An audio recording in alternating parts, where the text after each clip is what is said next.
Hello guys, আজকে সকালে ঘুম থেকে উঠে এক বোতল জলকে দিনটাকে শুরু করলাম। তারপর রাতে ভেজানো আলমন্ড খেলাম। তারপর ব্রাশ কমপ্লিট করে রেডি হয়ে গেলাম মাঠে যাব বলে।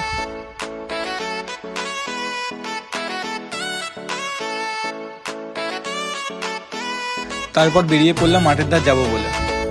দেখতেই পাচ্ছ আজকে বেশি কেউ আসেনি, আজকে 3জন গেছিলাম মাত্র। তারপর আমাদের শুরু হলো 5 কিলোমিটারের রানিং। আমাদের রুটটা থাকে মহসিন কলেজ দিয়ে জেলখানা অবধি, আবার রিটার্ন করি আমরা। তারপর দৌড়ের শেষে আমরা একটু ব্যায়াম করে নিলাম।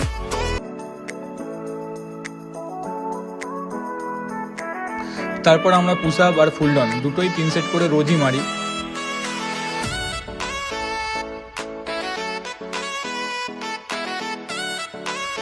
তারপর 3 সেটের মতো পুল আপও মারলাম আজকে। লাস্টে মাউন্টেন ক্লাইম্বিং করে আজকের ব্যায়ামটাকে শেষ করলাম। টাটা।